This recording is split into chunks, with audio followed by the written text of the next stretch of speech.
New ইয়র্কের time square নিয়ে আজকের ব্লগটি। তো প্রথমেই সবাইকে স্বাগত জানাই আজকের ব্লগে। কেমন আছেন আপনারা? আজ বিকেল 5টা নাগাদ আমরা নিউ ইয়র্ক পৌঁছালাম। তারপর হোটেলে চেক ইন করার পর আধ ঘন্টা মতন রেস্ট নিয়ে আমরা এখন বেরিয়ে পড়েছি। হোটেল থেকে মিনিট 2-3 মতন হেঁটে তারপর ওখান থেকে বাসে করে এখন সোজা টাইম স্কোয়ার।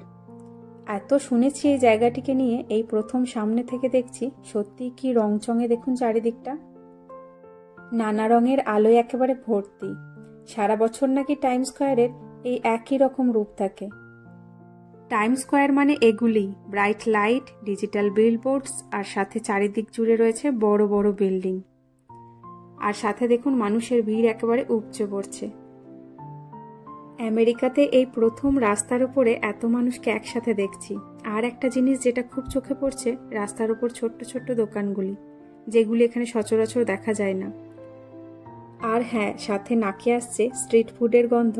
এসব এখানে খুব একটা দেখা যায় না। এই যে রাস্তার সাইডগুলোতে দেখুন কত ছোট ছোট নানা রকম জিনিসের স্টল বসেছে পুরো রাস্তা জুড়েই। আর এই টাইম স্কোয়ার রাতেই নাকি বেশি সুন্দর লাগে।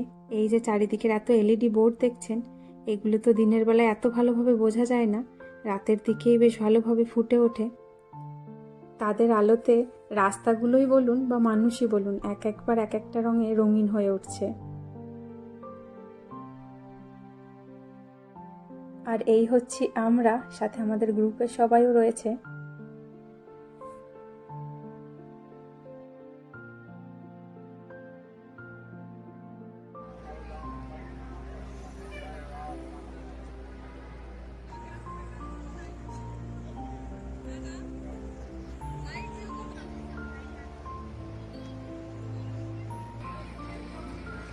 সাইডেই দেখুন আবার একটা টুপি ব্যাগের দোকান রয়েছে।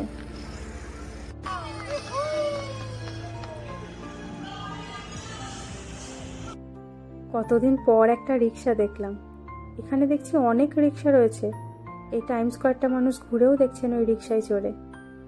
আর প্রচুর ট্যাক্সিও রয়েছে, সেগুলো আবার অনেকটা কলকাতার মতনই আমাদের, হলদে কালারেরই। আবার অনেক দোতলা বাসও খুব যাতায়াত করছে দেখছি। এরপর নিজেদের 2-1টা ফটোও নিচ্ছি, এগুলোই তো স্মৃতিতে থেকে যায়।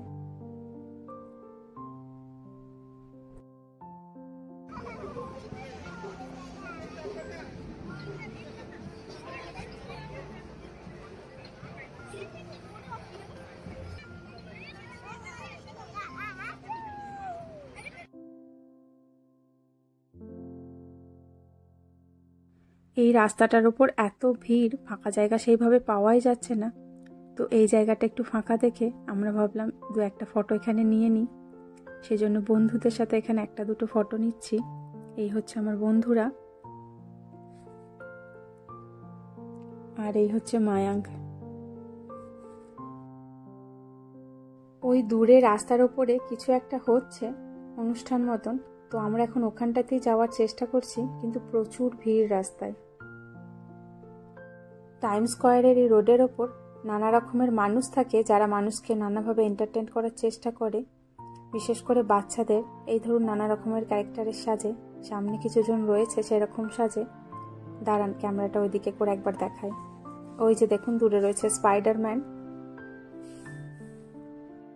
স্পাইডারম্যানকে এরকম সামনে থেকে দেখে আমার মেয়ে তো ভারী খুশি।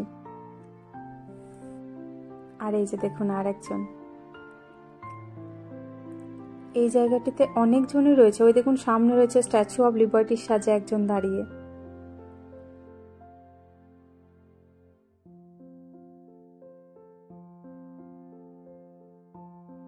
দূর থেকে এই ভিড়টাই বারবার চোখে পড়ছিল। এই জায়গায় জিমন্যাস্টিক মতন কিছু একটা হচ্ছে।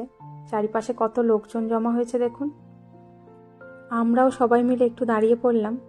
অনেক বছর পর রাস্তার উপর দাঁড়িয়ে এরকম কোনো প্রোগ্রাম দেখছি। তবে খুব বেশিক্ষণ দাঁড়াতে পারবো না, অনেকটাই রাত হয়ে গেছে। আমাদের রাতের খাওয়া দাওয়াও এখনো বাকি আছে। একটুখানি সময় দাঁড়িয়েই তারপর আবার চলে যাব। কিন্তু আবার রাত বাড়ার সাথে সাথে রাস্তায় ভিড়ও কত বাড়ছে দেখুন।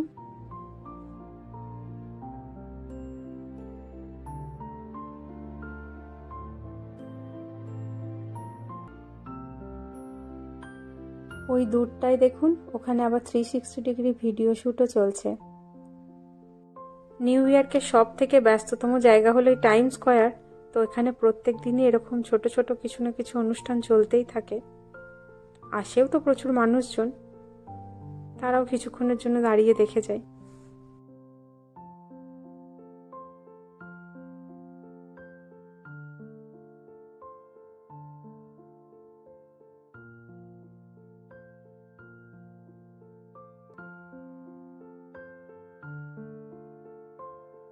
চারিদিকের এই ডিজিটাল বিলবোর্ডগুলিতে যেমন বিজ্ঞাপন পরিবর্তন হতে থাকছে, তার সাথে সাথে আলোও যেমন পরিবর্তন হচ্ছে, আর রাস্তাগুলোকেও কি সুন্দর আলো করছে দেখুন।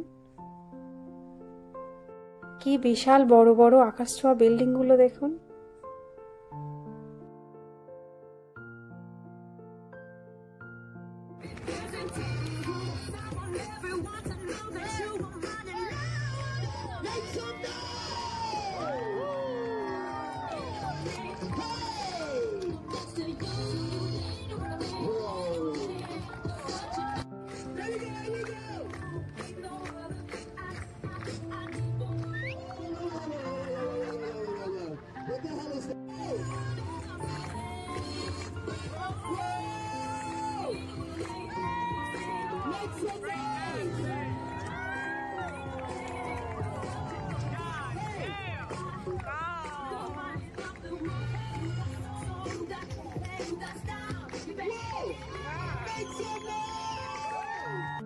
বেশ ভালোই করছে। এত লোকের মধ্যে আবার একটা ছোট্ট বাচ্চাকে কেমন বেছে নিয়েছে দেখুন। আর বাচ্চাটিও কি সুন্দর ফলো করছে, যেমন যেমন দেখাচ্ছে ঠিক সেরকমই করছে। যাই হোক, চলুন, আমরা আর বেশিক্ষণ দাঁড়াবো না। বাচ্চাগুলো আর বেশিক্ষণ দাঁড়াতে চাইছে না, ওদের ভালো লাগছে না। আর বাইরে আজকে বেশ ভালো ঠান্ডাও রয়েছে। রাত বাড়ার সাথে সাথে ঠান্ডাটাও বেশ ভালোই বাড়ছে। তো চলুন এবার রেস্টুরেন্টের দিকে যাব। ওই দেখুন, সামনেই আবার একজন গরিলা সেজে দাঁড়িয়ে আছেন। আমরা এখন রেস্টুরেন্টে চলে এসেছি। এখানে মেনু কার্ডটা একটু অন্যরকম, ডিজিটাল মেনু কার্ড।